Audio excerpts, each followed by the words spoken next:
বন্ধুরা, আজকের ভিডিওর বিষয়বস্তু হলো জানুয়ারি মাসে ডালিয়া গাছের পরিচর্যা।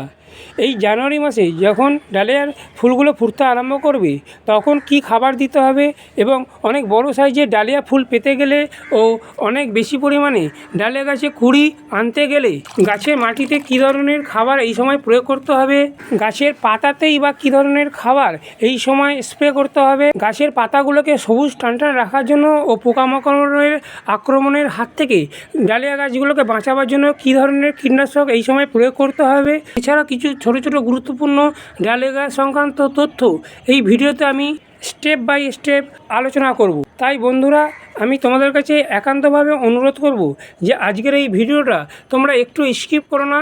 স্কিপ করলে তোমরা ডালিয়া গাছ সংক্রান্ত কিছু গুরুত্বপূর্ণ তথ্য মিস করবে।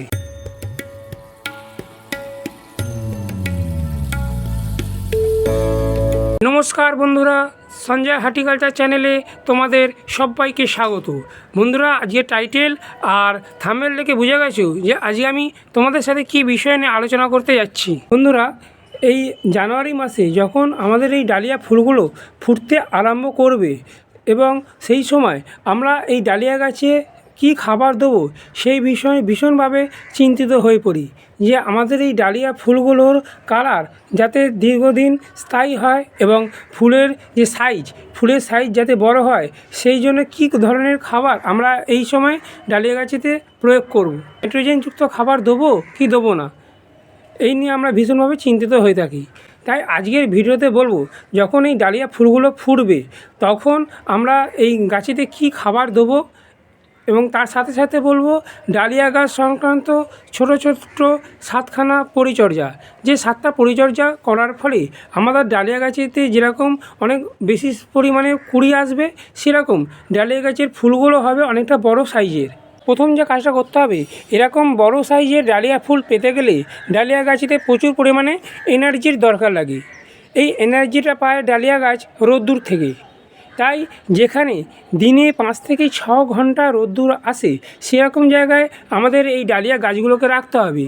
যদি আমরা ডালিয়া গাছগুলোকে ছায়াযুক্ত জায়গাতে রাখি তাহলে কিন্তু এরকম বড় সাইজে কুঁড়ি তো পাবোই না, তার সাথে গাছেতে এরকম অসংখ্য পরিমাণে কুঁড়িও আসবে না। এরপরেই যে কাজটা করতে হবে সেটা হলো ডালিয়া গাছের মাটি এই সময় ময়েস্ট রাখতে হবে, মানে ভিজে ভিজে রাখতে হবে, একদম ভিজে চ্যাপচ্যাপে কাদা কাদা না, ময়েস্ট। কারণ যদি গাছের মাটিটাকে যদি শুকনো খটখটে হয়ে যায় তাহলে কিন্তু ডালিয়া গাছেতে এরকম বড় সাইজে কুঁড়ি আসবে না এবং ডালিয়া গাছের কুঁড়িগুলো সঠিকভাবে বৃদ্ধি পাবে না। এরপরের যে কাজটা করতে হবে সেটা হলো ডালিয়া গাছের খাবার। এই খাবারের উপরে কিন্তু ডালিয়া গাছের ফুলের সাইজ বড় হওয়া অথবা ডালিয়া গাছেতে এরকম অসংখ্য পরিমাণে কুঁড়ি আসা নির্ভর করে। আজকে আমি এমন একটা ম্যাজিক তরল জৈব খাবার বানিয়ে তোমাদের সামনে গাছেতে প্রয়োগ করব, যে খাবারটা ডালিয়া গাছেতে প্রয়োগ করার ফলে ডালিয়া গাছের ফুলের সাইজ যেরকম বড় হবে সেরকম ডালিয়া গাছেতে ফুলের যে কালার সেই ফুলের কালারটা অনেক দিন স্থায়ী হবে। তাহলে চলো আজকে আমি যে জৈব তরল খাবারটা গাছেতে প্রয়োগ করব সেটা কিভাবে আমি বানিয়েছি তোমাদের দেখিয়ে দিই। মাটিতে খাবার দেবার আগে সবসময় টবের মাটিটাকে এইভাবে হালকা করে খুঁড়ে নিতে হবে। মাটিটাকে যদি মাসে 2বার করে এইভাবে খুঁড়িয়ে নেওয়া যায় তাহলে কিন্তু খুব সুন্দরভাবে টবের ভেতরে হাওয়া চলাচল করতে পারবে এবং গাছের শিকড়গুলো খুব তাড়াতাড়ি বৃদ্ধি পাবে। ডালিয়া গাছেতে যখন এইভাবে ফুল ফুটে যাবে অথবা এইভাবে ফুল ফুটতে আরম্ভ করবে তখন কিন্তু নাইট্রোজেন যুক্ত খাবার খুব সামান্য পরিমাণে আমাদের এই ডালিয়া গাছেতে দিতে হবে। যদি আমরা নাইট্রোজেনযুক্ত খাবারটা অনেক বেশি পরিমাণে ডালিয়া গাছেতে দিই তাহলে কিন্তু ডালিয়া গাছের যে ফুলের কালার সেই ফুলের কালারটা দীর্ঘদিন স্থায়ী হবে না। যে জৈব তরল ম্যাজিক খাবারটা দেখছো এটা আমি সম্পূর্ণ ঘরোয়া পদ্ধতিতে তৈরি করেছি। এখানে নিয়েছি আমি সাধারণ প্লেন জল 4 লিটার। 4 লিটার জলের মধ্যে আমি 4 থেকে 5 মুঠো মতো পেঁয়াজের খোসা নিয়েছি এবং 4 থেকে 5টা পাকা কলার খোসাকে কেটে জলের মধ্যে 2 থেকে 3 দিন আমি ডিকম্পোস্ট করতে দিয়েছিলাম। এরপরে এই জলটা আমি ডালিয়া গাছের টবের মাটিতে প্রয়োগ করব। প্রয়োগ করার আগে এই তরল জৈব ম্যাজিক খাবারটাকে আমি একটা ছাঁকনির সাহায্যে অথবা একটা কাপড়ের সাহায্যে এটাকে ছেঁকে নেব। পুরো উপাদানটাকে একটা কাপড়ের সাহায্যে বা ছাঁকনির সাহায্যে এভাবে ছেঁকে নিলাম। এরপরে এই জৈব তরল খাবারটার সাথে আর একটা আমি জৈব তরল খাবার মেশাবো এবং মিশিয়ে এই ম্যাজিক খাবারটাকে আরও একটু শক্তিশালী করে নেব। এখানে আমি নিয়েছি চা পাতা। এই চা পাতা 1 লিটার জলের মধ্যে আমি 1 থেকে 1.5 চামচ মতন মিশিয়ে নিয়েছি। মিশিয়ে 2 দিন মতন এটাকে ডিকম্পোস্ট করতে দিয়েছিলাম। তরল খাবারটার সাথে এই চা পাতাটাকে আরও আমি মিশিয়ে নেব। চা পাতার মধ্যে সামান্য পরিমাণে যেরকম নাইট্রোজেন আছে, তার সাথে আছে নানা রকম মাইক্রোনিউট্রিয়েন্ট, যা এই সময় আমাদের ডালিয়া গাছের জন্য অত্যন্ত জরুরিপূর্ণ একটা তরল ম্যাজিক জৈব খাবার। এই চা পাতাটা গাছে মাটিতে দেওয়ার ফলে যেরকম গাছের পাতাগুলোকে সবুজ রাখতে সাহায্য করবে, সেরকম গাছের মাটিটাকে উর্বর করতে এই চা পাতা ভীষণভাবে সাহায্য করবে। এটা হচ্ছে আমার একটা 8 ইঞ্চি টবের মধ্যে। তো 8 ইঞ্চি টবের মধ্যে এখানে আমি দেবো এই জৈব তরল ম্যাজিক খাবারটা। অনুষ্ঠান বাড়ির যে কাপ আছে সেই কাপের 3 কাপ মতন, মানে 300 ml মতন টবের মাটিতে এইভাবে দিয়ে দেবো।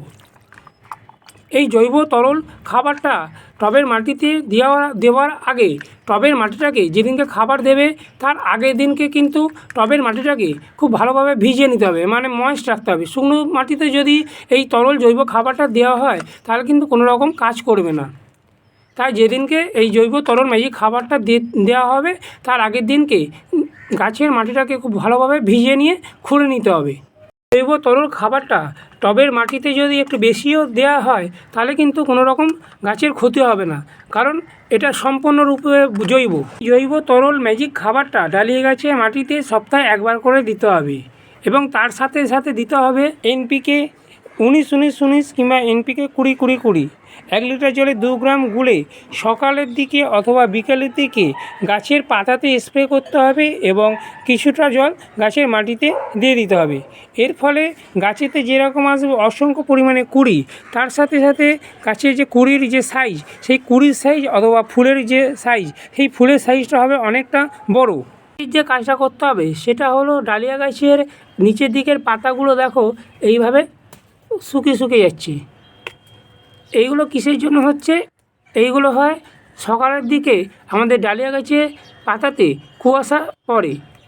এই কুয়াশা পড়ার ফলে গাছের পাতাগুলোতে জল জমে থাকে এবং জল জমার ফলে কিন্তু গাছের পাতাতে ফাঙ্গাসের আক্রমণ হয়। তাই প্রত্যেক দিন সকালবেলা এইভাবে যদি গাছের পাতাগুলোকে সাধারণ প্লেন জল দিয়ে যদি স্প্রে করে ধুয়ে দেওয়া যায় তাহলে গাছের পাতাতে কোনো রকম কুয়াশা জমে থাকবে না এবং গাছের পাতাগুলোতে কোনো রকম ফাঙ্গাসের আক্রমণও হবে না। এইভাবে ডালিয়া গাছের নিচের দিকের আক্রান্ত পাতাগুলো কেটে সব ফেলে দিতে হবে। এরপরে যে কাজটা করতে হবে সেটা হলো ডালিয়া গাছেতে মাসে 2 বার করে যে কোনো ফাঙ্গিসাইড 2 গ্রাম 1 লিটার জলে গুলে সকালের দিকে যখন হালকা রোদ্দুর উঠবে তখন অথবা বিকেলের দিকে গাছের পাতাতে ভালোভাবে স্প্রে করে চান করে দিতে হবে। এর ফলে গাছেতে কোনো রকম ফাঙ্গাসজনিত লক্ষণ ডালিয়া গাছেতে আর দেখা যাবে না। এরপরের যে কাজটা করতে হবে সেটা হলো ডালিয়া গাছেতে মাকড়ের আক্রমণ অনেক বেশি পরিমাণে হয়। এই মাকড়রা কী করে, এই লাল মাকড়রা গাছের পাতার নিচের দিকে বসে গাছের পাতার রসটাকে চুষে খেয়ে গাছের পাতাগুলোকে কুঁকড়ে দেয়। কুঁকড়ে দেওয়ার ফলে গাছের যেরকম বৃদ্ধি হয় না, সেরকম গাছের ফুলগুলো খুব একটা বড় সাইজের হয় না। তাই মাসে আমি আমার ডালিয়া গাছেতে যে জৈব কীটনাশকটা স্প্রে করি সেটা হলো কাকা। এই কাকা 1 লিটার জলে 30 ফোঁটা দিয়ে সন্ধ্যের দিকে আমি পুরো গাছের পাতার ওপরে এবং নিচের দিকে ভালোভাবে স্প্রে করে চান করিয়ে দিই। এর ফলে আমার গাছের পাতাগুলো যেরকম সবুজ টান থাকে সেরকম গাছেতে কুঁড়ির সংখ্যা অনেক বেশি পরিমাণে আসে এবং ফুলের সাইজটাও অনেক বেশি পরিমাণে বড় হয়। আমাদের ডালিয়া গাছেতে কোনো রকম আগাছা জন্মাতে দেওয়া যাবে না, কারণ আগাছা জন্মালে সেই আগাছাগুলো আমরা যখন ডালিয়া গাছে মাটিতে খাবার দেবো সেই খাবারটা গ্রহণ করে ফেলবে এবং গ্রহণ করার ফলে ডালিয়া গাছেতে অসংখ্য পরিমাণে কুঁড়ি আসবে না এবং ডালিয়া গাছের ফুলের যে সাইজ সেই ফুলের সাইজটা অনেকটা বড় হবে না। তাই ডালিয়া গাছেতে যখন আগাছা জন্মাবে সেই আগাছাগুলোকে অবশ্যই সঙ্গে সঙ্গে তুলে ফেলে দিতে হবে। ডালিয়া গাছেতে ফুলের সংখ্যা এবং ফুলের সাইজ বড় করতে যেরকম খাবারের প্রয়োজনীয়তা আছে সেরকম কিন্তু ডালিয়া গাছেতে মাইক্রোনিউট্রিয়েন্টেরও প্রয়োজনীয়তা অনেক বেশি থাকে। আমি আমার ডালিয়া গাছেতে একটা জৈব মাইক্রোনিউট্রিয়েন্ট স্প্রে করি, সেটা হলো সাগরিকা। এই সাগরিকা 1 লিটার জলে 30 ফোঁটা দিয়ে সকালের দিকে, মানে সূর্য ওঠার আগে গাছের পাতাতে স্প্রে করে চান করিয়ে দিই। অথবা বিকেলের দিকে যখন সূর্য চলে যাবে তখনও কিন্তু গাছের পাতাতে স্প্রে করে চান করে দেওয়া যেতে পারে। তোমরা যে কোনো মাইক্রোনিউট্রিয়েন্ট যদি মাসে একবার করে ডালিয়া গাছের পাতাতে স্প্রে করে দাও তাহলে কিন্তু ডালিয়া গাছেতে খনিজ পদার্থের যে অভাব সেটা আর দেখা যাবে না। ডালিয়া গাছেতে যখন ফুলগুলো পুরো ফুটে যাবে তখন কিন্তু ফুলের মায়া না করে ডালিয়া গাছের এই ফুলটাকে কেটে নিতে হবে। যার ডালিয়া গাছের এই ফুলটা যদি না কাটা হয় তাহলে যে পাশের যে ফুলগুলো বা কুড়িগুলো আছে তাহলে সঠিকভাবে বৃদ্ধি হবে না। ডালিয়া গাছ এর ফুলটা যদি না কাটা হয় ডালিয়া গাছ পুরো এনার্জিটা এই ফুলের মধ্যে দিয়ে দেবে, এর ফলে ডালিয়া গাছের পাশে যে কুড়িগুলো সেগুলো সঠিকভাবে বৃদ্ধি হবে না।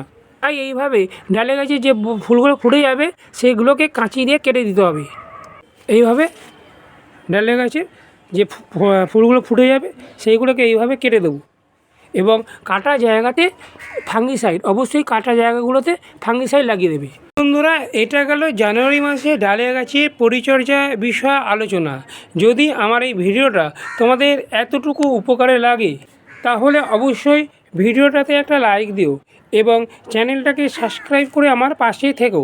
পাশে থাকা যে বেল আইকনটা সেটা প্রেস করে দিও। প্রেস করে দিলে কী হবে, আমি যখন নতুন নতুন ভিডিও আপলোড করব যাতে সহজে খুব তাড়াতাড়ি তোমাদের কাছে পৌঁছে যেতে পারি। সবাই তোমরা খুব ভালো থেকো এবং সুস্থ থেকো। নমস্কার।